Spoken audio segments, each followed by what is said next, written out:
Well, thank you everybody for coming. What I'm going to be uh, showing you is a discussion on accounting. This is with the Government Blockchain Association. My name is Paul Dowding. I'm co-founder and head of design for L4S Core. And I head up the Banking and Finance Working Group for the Government Blockchain Association. And this monthly webinar is set up for different guest speakers or in presentations. In this case, I'm doing a presentation on blockchain and accounting.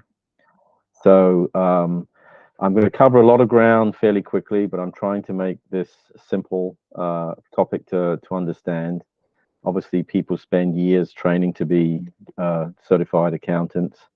So how can I simplify that in less than an hour? It's not a mean feat.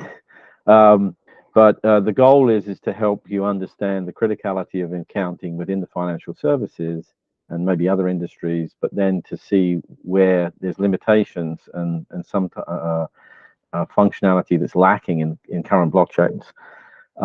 And while I'll be describing a little bit of our solution, which is called Tapestry X, and it may appear to be slightly self-serving, it's more that we believe we're the only blockchain that actually has double entry accounting within the hashlink record.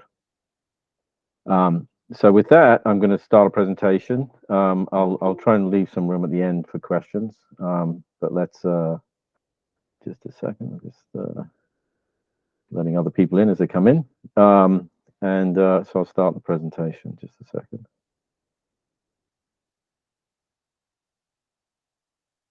All right.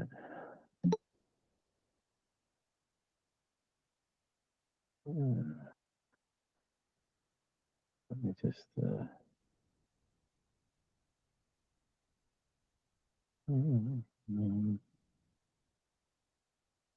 Okay, someone else is coming in. All right. So financial service accounting and blockchain DO2 requirements. So we'll discuss that. All right. So what I'm going to cover today in quick terms is a simplified view of accounting. And I apologize to all accountants in the room for any egregious approximations that I'm going to create. But my goal is to create a way for the non-accountant to have a meaningful understanding of what's affected in terms of accounting. I'm going to explain blockchain and show some of its limitations and why accounting is critical, but yet seems to be being left out. And I'll go through some of the items of our functionality within Tapestry X just to explain the difference, and then you can see the importance of it. And then I'll walk through the settlement of a bond trade, and I'll show why accounting is critical in that process, and that's the use, and then we'll open it up to questions. So very quickly, this is a balance sheet. Most people are familiar with this if you're involved in the finance industry, but you have what's called assets on one side, liabilities on the other, and equity. And the assets equals the liability plus equity. So the balance sheet is called the balance because the total here is equal and opposite to the totals on this side. What I try not to focus on, and most of us from our accounts require, think a credit is a positive to our account and a debit is a negative. While it is true to your account, the credit to your account is offset by a debit to the bank's ledger. So debits and credits are not necessarily positive and negative. They're just reflecting different assets. So the debit on the asset side may be reflected by a credit on the liability side. And that's what you've got to understand. But what do these terms actually mean? Well, the equity is effectively the owner's money. They're putting money into an enterprise. The liabilities are other people's money in terms of money that's owed to other people. You borrowed money to fund your enterprise. And then the assets are what the owner did with all the money. And it may seem a bit simple, but fundamentally, that's what it is, in the balance. The other way to look at it is to say, when you're looking at the balance sheet, you've got what you own or what is owed to you. Those are the I'm just letting somebody in. That's what effectively is the assets. On the flip side, you've got what you owe, and then what you're worth is the equity. And if you think about it, as long as you own or owed more than you owe, you're actually worth something. You know, if you're not, then you've got some problems. And the key thing is there's two real things. There's what they call bankruptcy, and then there's insolvency. Insolvency is sorry, just letting somebody else in. Insolvency is when you cannot liquidate these assets to pay off what you owe, right? But you've got more assets than what you owe. Bankruptcy is where you owe more than you have in assets, and therefore you have to sort yourself out. So now the other thing, which, you know, again, I like to simplify, but you've got the balance sheet and the income statement, and how are they linked? So you've got revenues and expenses, and you've got the idea of profit and loss, which most of us understand. The thing is it's actually linked directly to the balance sheet, because what you have is money received or receivables, money paid or payables.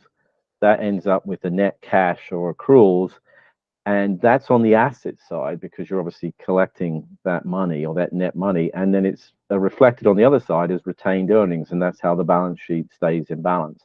But this means that although people often see the balance sheet and income statement reported separately, the income statement is effectively embedded in the balance sheet. So if we look at you as a homeowner, and this is to help you, you know, understand it from an analogous perspective, you've got the value of your house versus the mortgage loan value, and then you have your equity, because you rarely can borrow, well, apart from the financial crisis, you can rarely borrow the same value as the house, or sorry, just letting somebody else in. You know, you've got some equity. And then as far as your income statement, you've got unrealized gains or losses on the house, appreciation, depreciation, you've got property taxes that you owe or interest that you're paid, and you've got a net amount, which ends up sort of a long-term gain or loss. And then the key thing is what most people know is that as the mortgage is paid off, the loan value decreases. If the house price stays constant or rises, then the equity in the house increases, and then ultimately you end up with no mortgage loan, and the house value is your equity. So you're looking at leverage. Imagine you owned a house outright. Your equity is one house. You can now borrow against that house and buy another house, and then you can borrow against that house and buy another house, and keep going. And the idea is that if you ended up owning 10 houses, you would have 9 houses of loans, 1 house of equity, but you would own 10 houses as an asset. And this is the concept of leverage. You've taken your 1 house of equity and turned it into 10 times. Now, what does that mean? That actually means you're earning the gain on 10 houses. You've 10 times your gain, but against a loan cost. So as long as you can make more money on your houses than your loans, then you can make a profit. But the real risk here is that if that 10-to-1 leverage, if you have a 10% drop in the houses, you've effectively wiped out your equity. Now, that's as an unrealized gain or loss, but it's something you have to take into mind with leverage, that when you do borrow, you increase the multiplier of your gains, but you also increase the multiplier of your losses, and you can easily lose your leverage. So if you look at a bank, you have the bank equity, and effectively customer deposits and other borrowings. And then you've got loans, and I'm jokingly put down more loans, and then you've got what we call the capital assets, which are usually the reserves that the bank has to have. But this is fundamentally what a bank does. It takes money from one person and lends it to another, and against a reserve that protects itself. And in fact, ironically, banks as financial institutions technically look insolvent, because the last thing they do is actually have cash on hand, because if they've got cash, they've lent it out. So apart from their reserves, they, unlike most companies, have to have cash on hand to keep themselves liquid. But every day, a bank is managing its assets and liabilities and keeping them as efficient as possible, which means lending as much as possible. Again, its income statement is the interest earned versus the borrowed costs, and the service fees and expenses. And we're going to come up with a concept. You often know in the markets, buy low, sell high. That's an obvious profit. Well, as long as you can borrow low and lend high, meaning how much do you, get in your checking account? Zero or next to nothing. Even a savings account, 1 or 2%. The banks can lend at a great lend, and they're making a spread on the lending. And actually, versus reserves, and this is US perspective, but most banks have a reserve of 12-to-1 leverage, meaning that their reserves allow them to lend out 12 times that money. And whilst most people know about central banks printing money, most people don't know about what's called fractional reserve accounting, which is that the commercial banks can create money out of nothing. And while that sounds incredible, let me show you how that's done.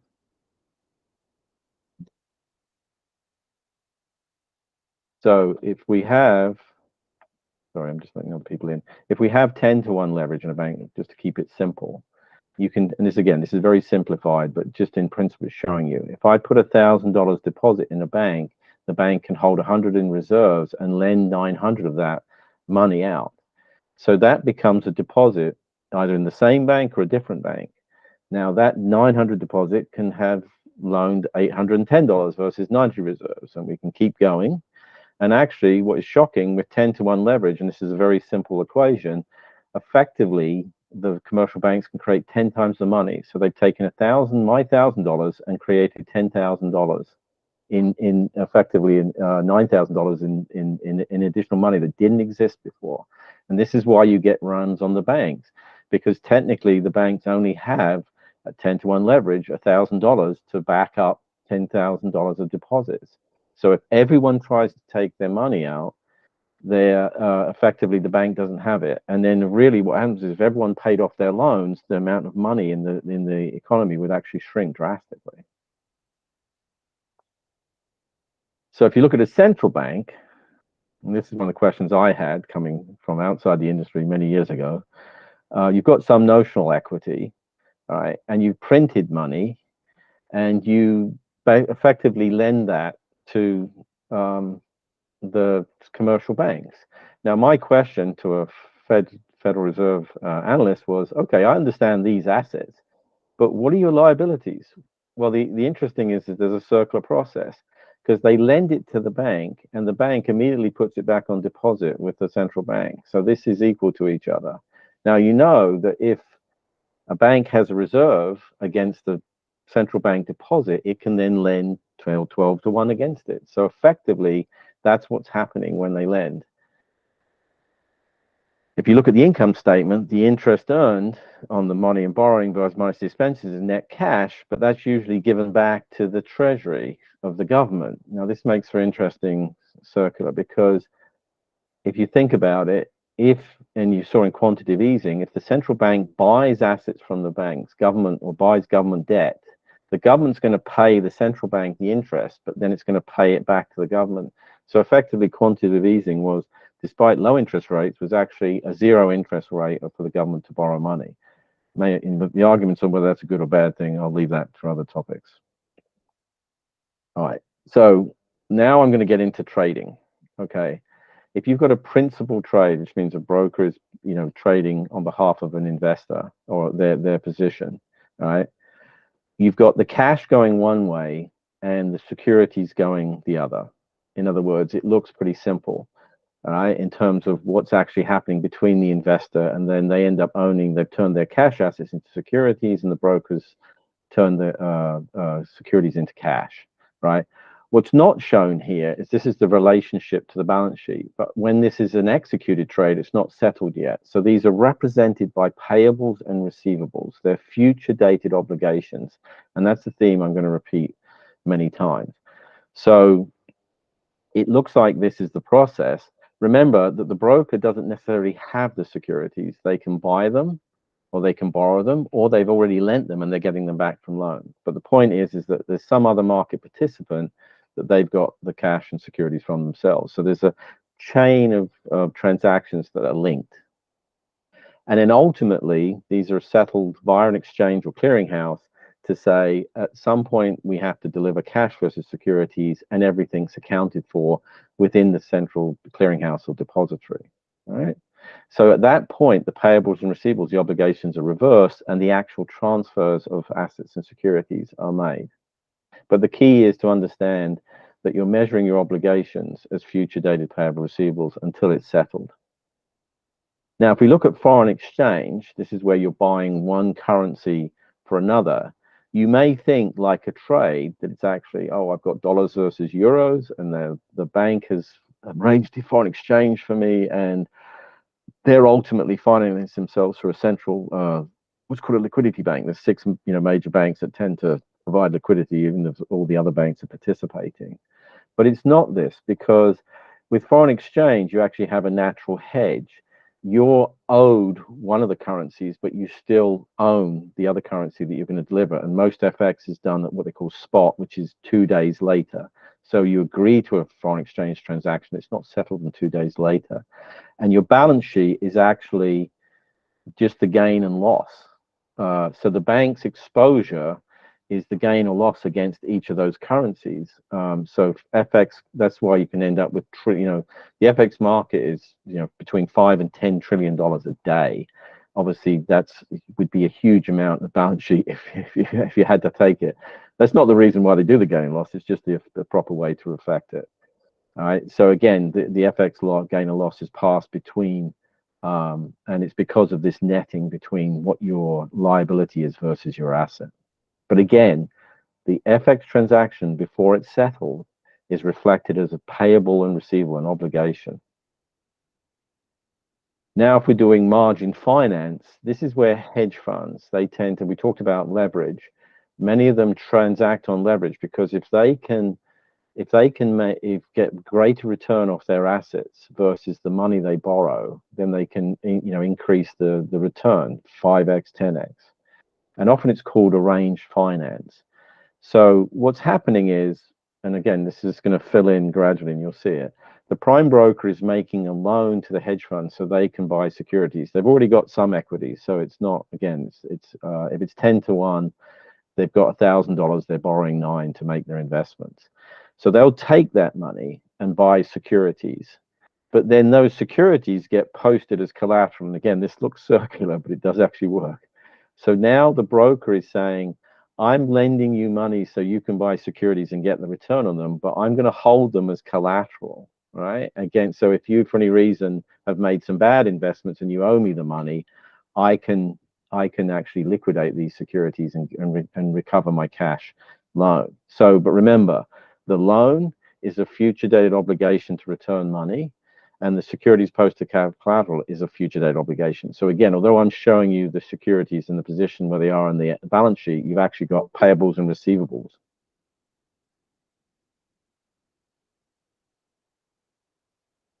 Now, this is where it gets crazy because this is arranged finance. The prime broker will arrange it because there's some restrictions in the US on terms of how much leverage you can provide. They can arrange it through their UK or European subsidiaries.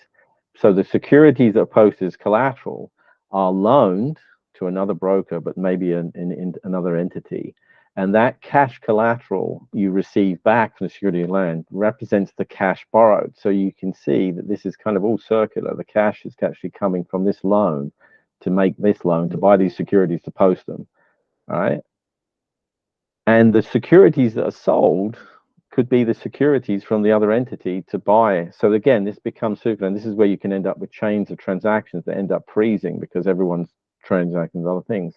But what we're showing you is how across these balance sheets, you're having to reflect these obligations, and then ultimately they settle. But in your lending, your loan is a transfer of money and a requirement to pay it back, or the lending of securities and the requirement to return them.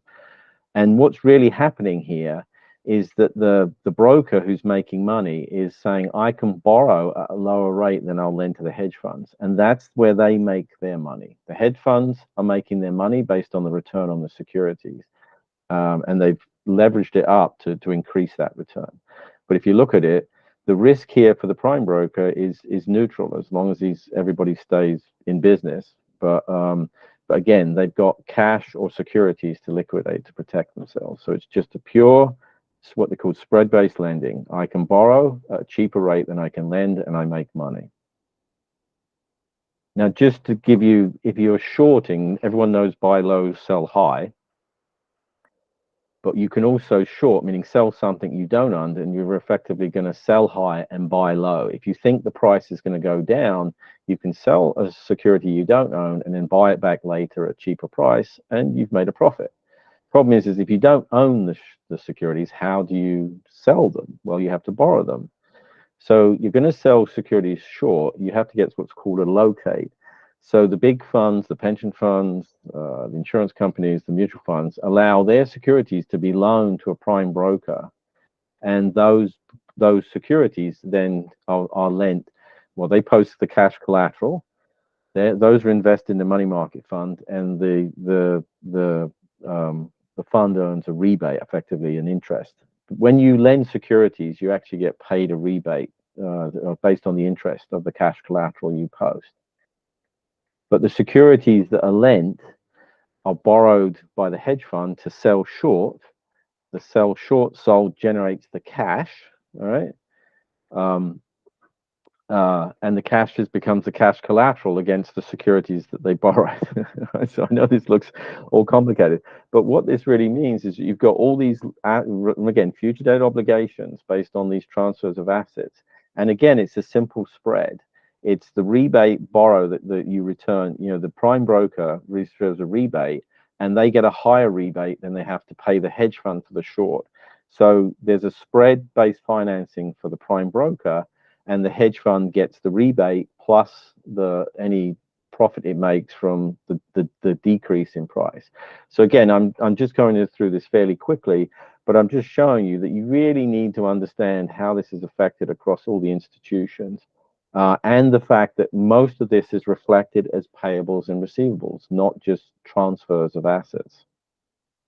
Now, if we're doing a swap, that's where you are saying, I want to have a return on the equity versus the cost of borrowing and financing that. So you're actually sort of saying, I will pay you interest on, so this is without creating the borrowing and lending directly, you can just enter into a swap transaction, which means I will pay you the financing for $1 million and you will give me the return on IBM. Obviously, you're hoping that IBM goes up in value, and you're hoping that the increase in value of IBM is more than you pay in financing. So what ends up happening is the hedge fund has to post their securities as collateral, again, to get the loan against the swap. The securities are then lent, and that cash collateral becomes effectively the loan of that. And the prime broker can buy effectively the securities, the IBM that it's processing the return on. Now, if the prime broker now owns the security that it's promising the return, it's hedged 1-to-1, and that's called a delta 1 hedge, meaning the prime broker is protected based on the return. So as IBM goes up, it's got the value to provide you with that return, and you're paying the interest on the financing. Now, the interesting thing is that the return on equity can go either way. You will have to pay the financing, but if the IBM goes down in value, the hedge fund also has to pay that return back. So if it goes from 100 to 90 over here, the hedge fund will owe the prime broker 10. And again, it bought it at 100, it's now at 90. So you can have a loss in a swap, but again, this is just all the sort of transactions that go on. And effectively, again, the prime broker is working on the basis that the financing it charges you is greater than the financing it needs to pay for in order to borrow the securities, and to borrow the securities to create the hedge. Now, again, you can probably listen to this video and see all these things afterwards. But what I'm trying to say is that you really, when you're coming to these transactions, you really have to understand how these things are working and represented on each of their balance sheets. So if you're looking at a bank or brokerage settlement, the point that I'm trying to make here, and without going into the details, is that you've got a series of receivables mostly, and then you have some long assets that you've called for reserve, and these are the US requirements for banks and brokers: statutory liquidity ratio or high quality liquid assets. Those are the long assets. but these are receivables. And then you've got a series of payables here, and you've obviously got your bank reserves and retained earnings on balance. But the point is that you can see that most of the balance sheet is payables or receivables, all right? And this costs money, and it's all about future debt obligations. So why is there an interest in blockchain? Well, right now, transactions settle 2 days in the future or 1 day in the future. So you've got an exposure. And because of the latency and clunkiness of the infrastructure and across multiple products, it's very hard to go to an intraday T+0, meaning I'll settle not just tomorrow, but I'll settle today. But if you can settle today, there's massive amounts of the balance sheet that can be reduced because you can take away both counterparty risk and those receivables, because those receivables will now exist for minutes or hours rather than days. So that either reduces the balance sheet cost to banks and brokers, or provides them with more balance sheet to increase their transactions that they're doing intraday. And the only thing left is FX. Obviously, at the moment, is 2 days, and then the term financing in the middle. So there's this real opportunity to offer efficiency. And the thing is that blockchain is not just a shared ledger, but it's a much more efficient, consistent way of recording transactions. So let's look at the greater thing, and this again is just a diagram which you may have seen I left this at the thing at the start of the presentation or on LinkedIn, is that you've got financial institutions, banks and brokers, you've got government entities, and you've got industrial companies, private or public entities. Then these financial institutions facilitate those. So this is a sort of catch-all for the banks, the brokers, or the clearing brokers and prime brokers that actually facilitate the capital markets. And then you've got the investment funds, which have money and either as long-only assets or as leverage financing, you've got their balance sheets. And when you look at all the types of trading, while you have payment solutions between them, so you can transfer money between each other, you have what's called rates trading, which is in government bonds, foreign exchange, derivatives, equity trades, debt trades, commercial paper or loans. You've got structured products like the mortgage-backed securities or asset-backed, you've got equity trades. And then when you've got into these entities, you've got debt issuance and equity issuance. Within prime brokerage, within the hedge funds, you've got margin loans and cash and securities. So again, what I'm just trying to show you is how the industry has to operate in all these infrastructures and yet somehow aggregate them into accounting. But again, it's all done retroactively. Remember, you're recording transactions, you're settling it later, you'll reconcile your positions and find out and chase down exceptions. You account for things normally at month end or quarter end. And so it's very retroactive, but it's a fairly complicated thing to wire together. So we'll go from this into what's happening with blockchains. So if you're looking at blockchains, the first ever blockchain was created in 1991 by Stuart Haber and Scott Stonetta. And their white papers, 3 of their white papers and articles are cited in the 2008 Bitcoin white paper. So most people are not aware of that. The goal was to create append-only corrupt evidence database updates. How could you trust digital records?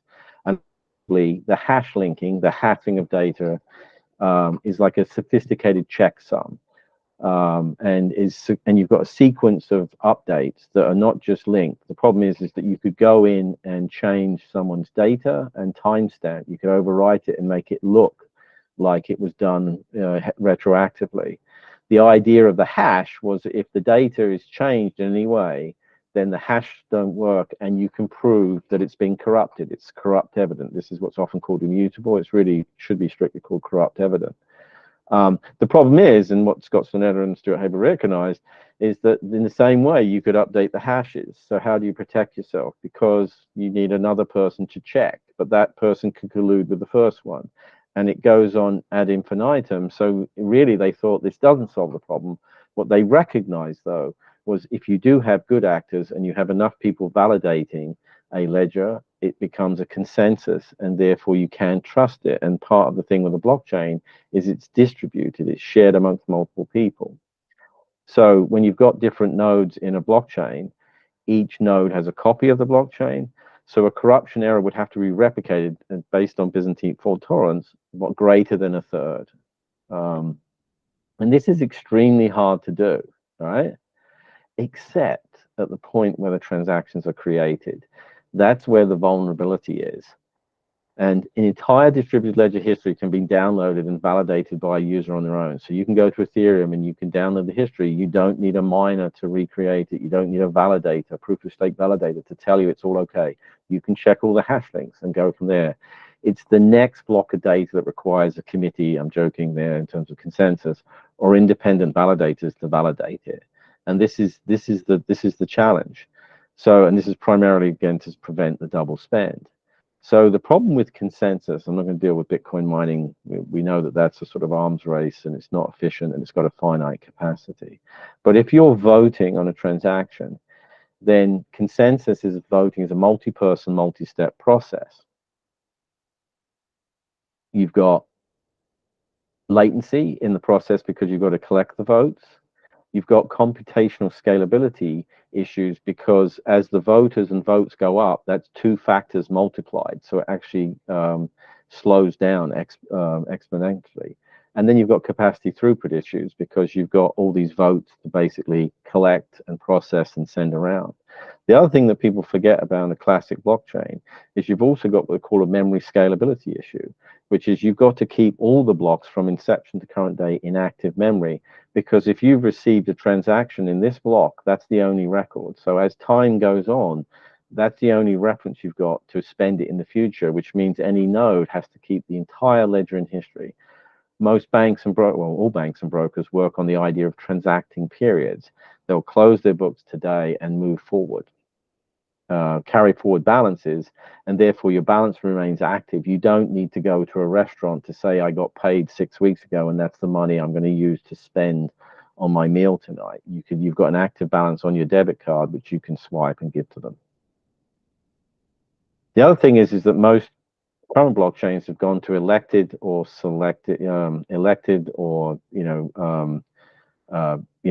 qualified validators. So if you have them, you still have the capacity throughput issue because there's a finite capacity against each of the validators, and there's a latency still in the process of sending in transactions and having them validated. And while most solutions have tried to increase capacity by sharding or roll-ups or other layering techniques, you're really creating additive capacity, not truly scalable capacity. So it's okay if that works for you, but you've got to understand that moving assets between these different shards or clusters will take additional time and expense. So when we look at current blockchains versus Tapestry X, what we did is we took a holistic view. So there's latency in settlement with mining consensus or validators.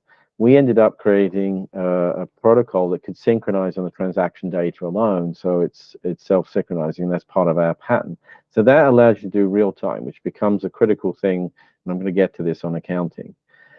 There's limited performance in terms of scalability. You hear about these other blockchains talking about scalability, and you've got finite or diminishing capacity.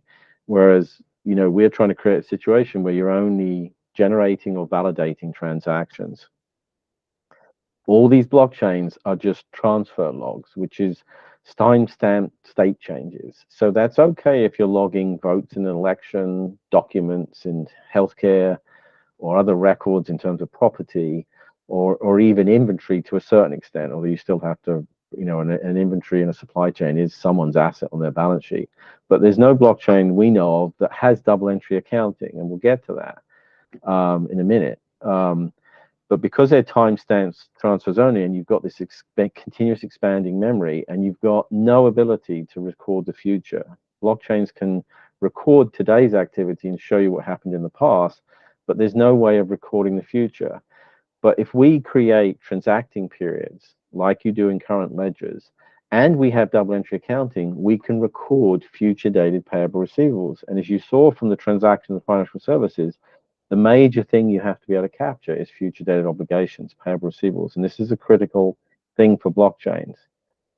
And then there's limited interoperability between either networks or legacy infrastructure. So that's a key thing that has to be done as well. And that's interacting with all those infrastructures I talked about. And the solutions tend to be customized as far as smart contracts, which also means if you did want to add accounting, that's going to be a customized accounting plan.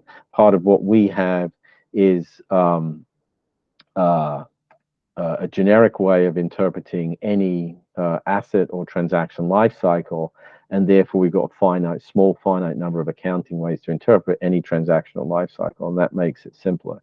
So the reason I'm just bringing this up is just to sort of say, you've seen all the challenges in recording accounting in transactions and having the knowledge and understanding how to do it correctly. Then you've got these limitations in current blockchains. So this is a serious issue where there's a functionality requirement within accounting. And so I'm summarizing for you both financial accounting and blockchains. So let's take a look at a use case where we're going to buy a bond, and we're going to show an executed trade with its future date obligations, and then how we settle it. And then we'll compare it blockchain versus a blockchain with or without the payable receivables. So if you're looking at a bond purchase, you've got a trade date T today, and it's going to settle in the same day. Most bonds are now set. Government bonds are always settled the next day in the US. Commercial bonds used to be T+2, but now are T+1. So you agree a transaction between two counterparties. There's I'm going to pay this much money for this bond. All right. So on trade day, you've agreed it, you record it. All right. Meaning you've captured the fact that you've got this trade to settle on the next day. And remember, I was talking about borrowing and lending. A broker selling a bond doesn't necessarily have the bond. They've either bought it at a cheaper price and they're going to settle that. They've borrowed it because they may be cheaper to borrow it to settle the trade, or they've lent it and they're getting it back from loan. The point being, though, in preparation for the settlement on the next day, they have to source, the person that's selling the bond has to source the bond from inventory, bought, or loan, return, or borrow. And the buyer has to source the money. Even when you trade in your brokerage account, when you execute a trade, you don't have the money. Now, what I'm saying is, I'm not saying you don't have the funds available. Your funds are in a money market fund. So most of us, when we trade on our brokerage account, our money is automatically invested in a money market. So the money's not there to settle the trade. The broker redeems the money market fund to make the money available, and then your money is then used to settle the trade. So I'm just saying there's dependencies. And if you think about it, this is all the payables and receivables that are required to understand where is the bond coming from and how is the money going to be sourced to be paid for. But those all have to be recorded. And then on the day, the money is settled at the central authority, the clearinghouse, and then recorded on both people's books and records.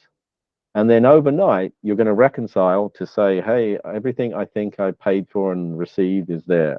All right. And then at month end or quarter end, you're doing some accounting and classifications and bring it to your balance sheet. But remember, technically, you've recorded the obligation to settle the trade is already in your accounting. The settlement of the trade is in your accounting, and the reconciling all the exceptions is in your accounting. And then that's chased up retroactively. And that's, again, this is a real latency heavy process, which can be made efficient by blockchain. The problems when we look at a current blockchain is that if you're on trade day, what are you doing? You agree the transaction. If you're going to record you've got a smart contract that is then, initiated through some form of consensus validation. But remember, there's no ledger data for the bond inventory sourcing because there's no payable receivables or the transaction, the financing the transactions. And it doesn't record a pending or future dated payable receivable to record the settlement. The settlement is just part of the smart contract algorithm. So on settlement day, you're blind until smart contract runs and generates the transactions. So that will propagate the transactions, and then they'll be agreed by consensus or validation. But it's a gross settlement. It's fully paid for long transfers. It can only move an asset that's there already. So you're not reflecting that borrow or the buy that created for bond availability or the redemption of the money market to get the money. And then overnight you're reconciling, but because of that continuous record, and you keep the entire ledger in active memory, it's actually a pretty difficult reconciliation process. And you've got the memory scalability issues we talked about, and you're not really reflecting transacting periods. Now, you may reflect them in your downtown ledger, but that's separate from the corrupt evident hash-linked record, and you've got no way to reconcile back. And then at quarter end, there's no real accounting. You're dealing with timestamp state changes. So again, it's very hard to actually generate accounting on the corrupt evident record. You can generate it separately, but then it's still got problems with reconciliation. So if you're looking at a blockchain with accounting, all right, and this is the real potential, when you agree the transaction, you've effectively recorded the obligations as payable receivables, and we've synchronized that in real time. So that's a real-time obligation. The next day when it's going to settle, or if we've got the potential to settle it the same day, as soon as you want to settle that transaction, remembering you've got all the obligations there, so you can net and know what you're going to finance. But the real-time ledger data for intraday sourcing and financing is there. So because you've got it in real time, and times is that you've got all the information to create a same-day settlement market. And what happens is you can net and finance between your counterparties. And effectively, because we've got real time, we're going to settle the transactions. We're going to reconcile it because we've got the accounting in the distributed ledger and account for everything in real time. Therefore, we're actually generating real-time accounting. Why? Because we had the payable receivables, because we had the obligations, we had everything we needed to create the positions to be settled. And as we post them, we're actually posting accounting journals in real time, and therefore accounting for everything in real time. But we're doing all those different accountings and all those types of transactions that you need. So often people say, can you show me a bond trade? And this is relatively simple, but what if the bond is used in a margin finance or in a short swap or other things? You've still got all those payable receivables to record. So here's information for you. I'm on LinkedIn, and I also have a YouTube channel for L4S Core. We call it the Blockheads Thoughts Distributed. You can go to tapestryx.com or l4score.com. And then I'd like to thank the Government Blockchain Association for allowing me to help them with the banking finance group, and then also have these presentations. Again, my goal was to try and understand in principle how the accounting works and how it's reflected on the different income statements and balance sheets, and understand that it's still a detailed process. You've got to have a chart of accounts. You've got to do the details in terms of where the debits and credits are actually going to go and how you reflect payable receivables, and that there's quite a major hole in the current blockchain world, but it's we're trying to fill it, and we believe others will as well. So at that point, I'll stop here and I'll leave it open to Q&A.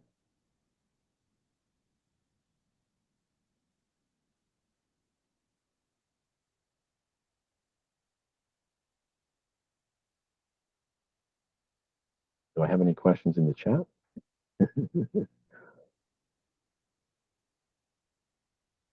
Oh, have I stunned everyone to silence? Because we can go back over any of the transactions if you want. I can flip back.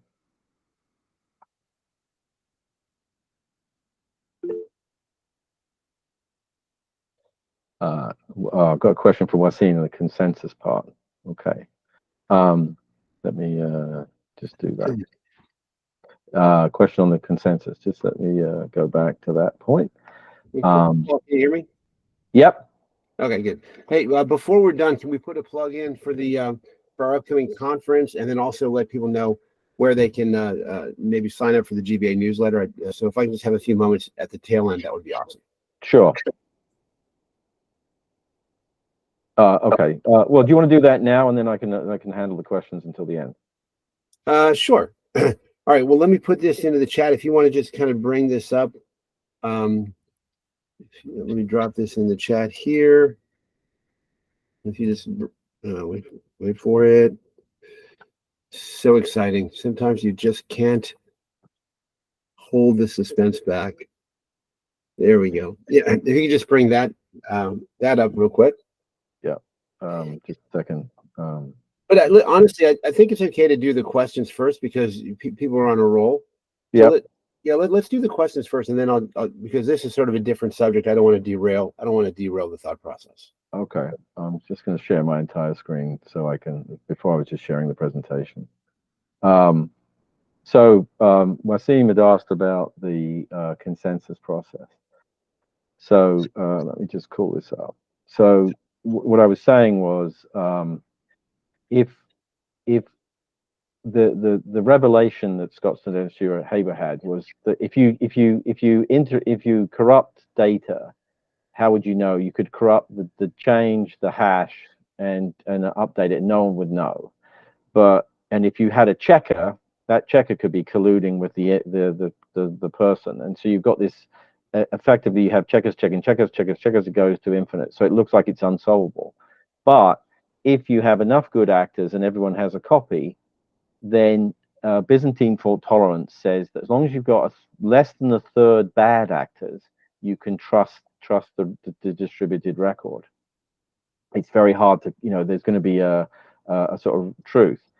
Early on, outside of Bitcoin mining, the first attempts at a distributed ledger were done via voting, which is effectively getting to the point of saying every transaction is proposed and then every node votes on those transactions.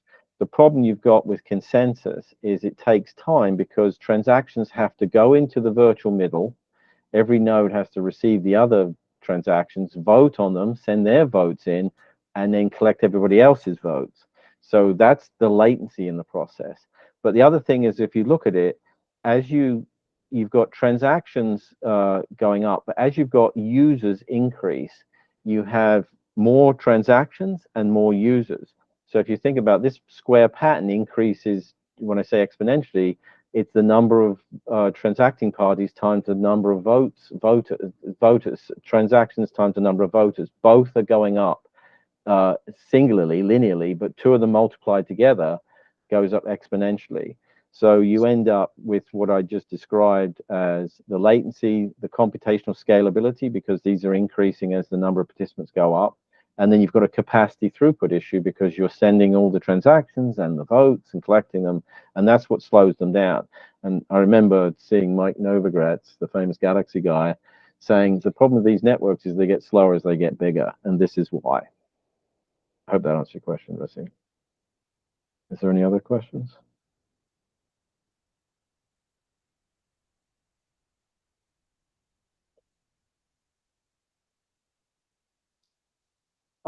He wants the tapestry.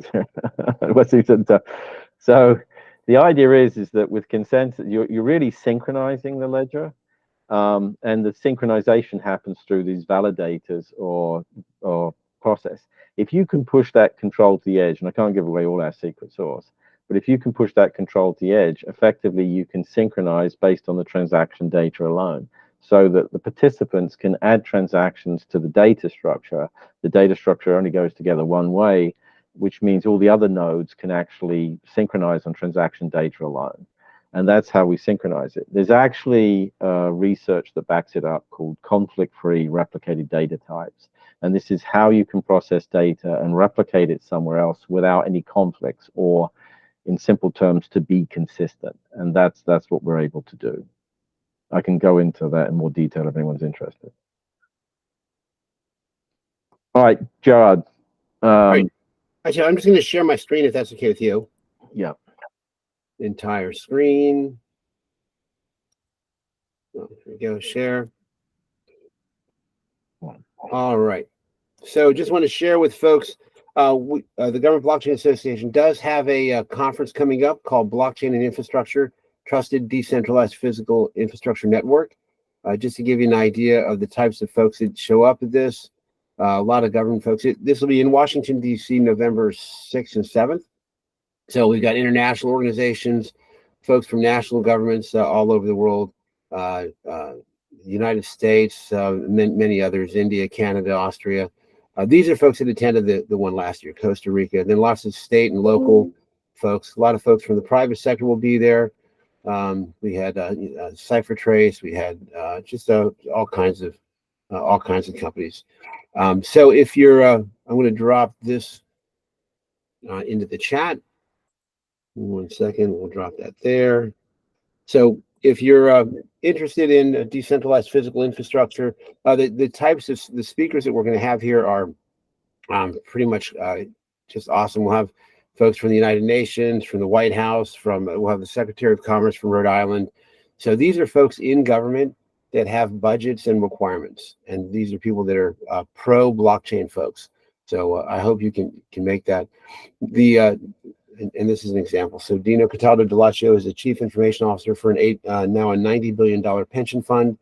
Carol House is with the U.S. White House National Security Council. Barry Johnson is a guy at the National Science Foundation that gives out all the blockchain grants. Omar Bauchi is with Housing HUD, basically in Ginnie Mae.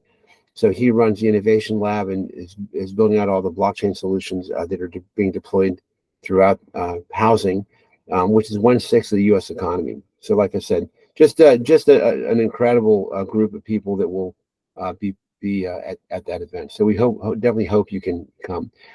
We do some work with the United Nations. One of the things that we just recently announced that's pretty exciting is that we launched the DAO, which is part of the United Nations Internet Governance Forum Dynamic Coalition on Blockchain Assurance and Standardization. I'm going to put this link in here. It's a link to a LinkedIn post, but from there's links to lots of other stuff. So let me drop that here in the chat. If you're interested in DAOs and the work we're doing with the United Nations, please check that out. I think you'll find that really interesting. And then if you want to find out about all of this stuff going on in the GBA, we have over 50 working groups, everything from aviation to quantum computing, just a ton of stuff. So you can sign up for our newsletter. We have webinars, working group meetings virtually every day of the week. We've got conferences going on all over the world. Well, our conferences are primarily in Washington, D.C. We've got smaller events around the world. But let me stop my sharing so you don't kind of get dizzy. But please, the newsletter is free. We're about to put one out here in the next day or two. So if you want to learn more, please register for that. Please come out and see us in November if you're free, and check out the stuff that we're doing with the United Nations and the DAO. It's pretty incredible stuff. So I'll leave it there. If anybody has questions for either Paul or myself about the GBA, then we got at least 3 minutes. Take your time. All right. Gerald, you asked a question. I don't know if you, again, if people can sort of seek me out afterwards if you've got a specific question on Tapestry X, or if you want any advice or things on accounting for your use case. But the Tapestry X is its own, layer 1 protocol. So we're not using Ethereum or any other protocols.